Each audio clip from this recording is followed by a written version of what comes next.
Ladies and gentlemen, I come to you today on a bit of a downer, a sour note, if you will. Kraven the Hunter is out. I did see it in theaters, as I see all Sony Spider-Man Cinematic Universe films that don't have Spider-Man in them. But I come to you today with a little bit of sad news. The Sony Cinematic Spider-Man universe that doesn't have Spider-Man in it is over. So Kraven the Hunter is the last hurrah. It's the last stand, the final cherry on top of this ass sundae. And I'm going to give you a review for it. Spoiler free. We'll have a spoiler-filled one down the road, so stick around if you want. Let's begin.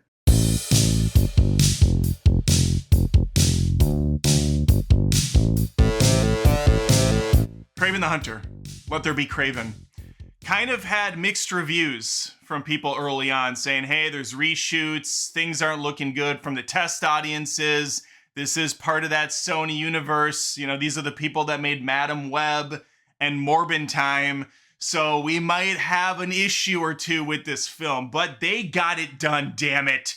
And here we are today with Kraven the Hunter, an R-rated 2-hour extravaganza with a villain, one of Spider-Man's most iconic villains, turned good guy? Question mark?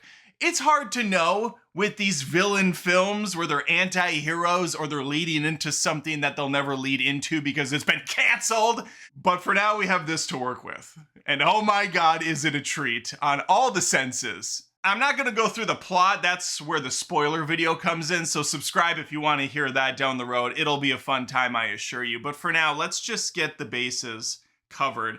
What we have here is a movie that has no idea story-wise where it wants to go and what story it really wants to tell. They paint our young Sergei Kravinoff as a pretty good kid in a bad situation. He's got a shitty dad, he's got a young brother that he loves, and they have a mom that's apparently killed. She's dead. We don't know how.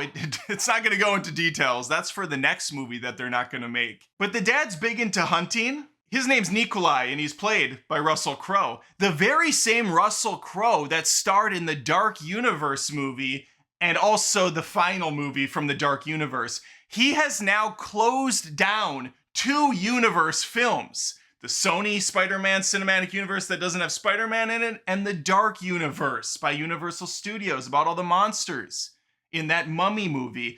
So if you're gonna build a new cinematic universe, say it's like the Talking Pets universe, or maybe it's disaster movies, or maybe it's aunts or uncles who die in superhero films universe, do not cast Russell Crowe. If you came to this film for Aaron Taylor Johnson, you're gonna come a few times. But unfortunately, I'm here to tell you right now, he's MIA for a good 25 minutes of this thing, because we're gonna do a flashback that's gonna go on way too long, and it's going to show us how Kraven became the hunter that we all know and love from the Spider-Man comics where he tries to kill Spider-Man all the time. He's so lovable. But he's not the only character we're gonna come into contact with. Calypso is another one who joins the cinematic universe that is no more. Ariana DeBose plays this character for a little while. We have the young version, the youngling as well. And she's the one that's going to unlock Sergei's potential, which means giving him those rippling abs. I felt bad for the actress who played Calypso, the older version. And I mean, really, I felt bad for everyone who's involved in this movie to begin with, because it's such a pile of shit. But specifically this older actress, because there is so much ADR in this movie, you're not actually sure what's being spoken while they're filming and what's handled later, post-production. The craziest part is they didn't even fucking try to make it match up. Poor Calypso will have a line of dialogue, and then the next one following will be completely different inflection. In fact, I don't even know if it's the same actress at some points. That's how badly done it is. Maybe you're an action junkie and you don't care about the plot or the ADR or these fancy newfangled terms that we're coming up with. It's been around for a long time, and I can assure you. Well, you are going to be out of luck there too, friend. Most of the action scenes are shown in the trailer. It is rated R. There is some fake ass blood done with CG. But we also have Aaron Taylor Johnson grabbing bear traps, hitting guys over the face with them. He splits one dude in 2, running him up against a tree. Otherwise, Otherwise, he's just kind of prancing around like a dipshit on top of roofs, trying to avoid bullets by sneaking and dodging like he's in a fucking dodgeball movie. If you can dodge a wrench, you can dodge a bullet, sort of a situation. And that does remind me, early on, Sony in their infinite wisdom, released footage of Kraven ahead of time to get people pumped up and to show people how serious they are about this film. It's Kraven time. You're gonna be wanting more. You're gonna be craving more of this, friends. So they released the first 8 minutes. And this is very action heavy. It's also by far the most competently done moments in the film. He's evading bullets, he assassinates a guy in the jail, and he runs to an escape plane in a storm, flown by question mark character. We'll probably find out in the movie who that is. We don't. We don't find out who that is. She's flying the plane, he's like, another mission, another bad guy dead, and more animals saved, or whatever he does. And the pilot's like, see you next time, Kraven. We don't ever see this person. Who is it? It's a nobody. And he goes back to her a couple more times. What the fuck? This is the equivalent of in Madam Web when there was like a hacker girl working for the villain in that movie, Evil Spider-Man guy. She has a few lines of dialogue and you're just thinking, who is this person? Just an intern working for the guy? She signed up, he had a flyer outside, and under guitar lessons, she's like, oh, become a hacker spy agent for a bad guy. Sign me up, I was looking for that.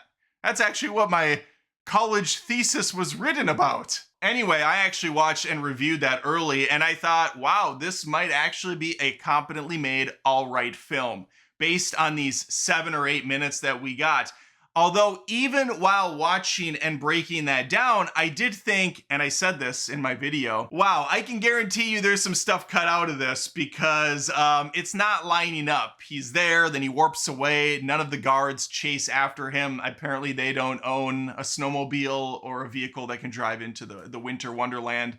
But no, that's truly how it's edited. It's just choppy all over the place. The only scene added was a terrible shot of him looking at a wolf who looks fake as shit.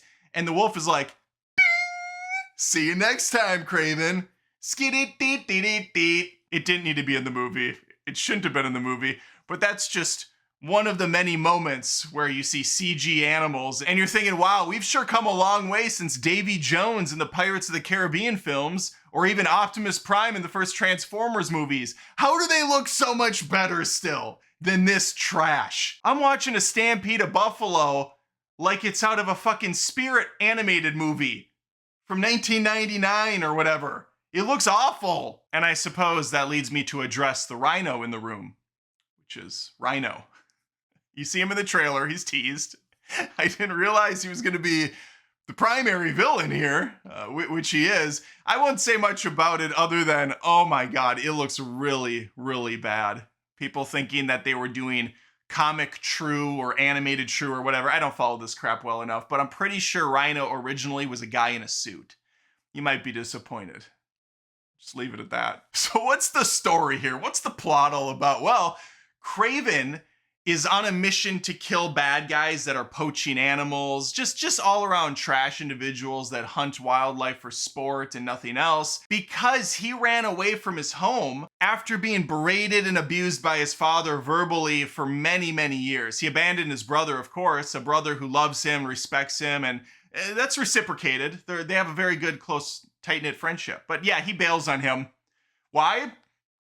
Kraven. It's Kraven time. It's not his brother time. Get that kid out of there. I sure hope the brother doesn't grow up resentful. Funny part is he really doesn't. He's like a Kraven stan. He's like, brother, I love you.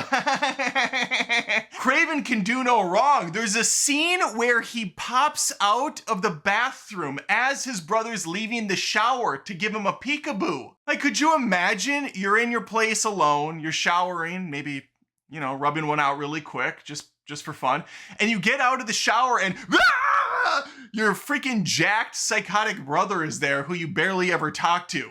And imagine being Kraven. You're just like sitting on the toilet waiting, like, ooh, I can't wait for him to get out of the shower. And when he's done singing his third Avril Lavigne song, why is he so into Avril Lavigne?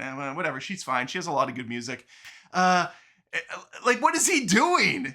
This is insane. That just speaks to the testament of the script and how they didn't think anything through in the slightest, or how it would translate to the audience. It was just, all right, we have these Spider-Man characters, we got to do something with them. And there's a guy in the corner like, we can actually, I'm looking at the contract, we can put Spider-Man in these movies. We know, we can't use Spider-Man, we know. No, I'm looking at the contract, it says we can use Spider-Man. Yeah, we can't use Spider-Man. I know, Gareth, get the hell out of here.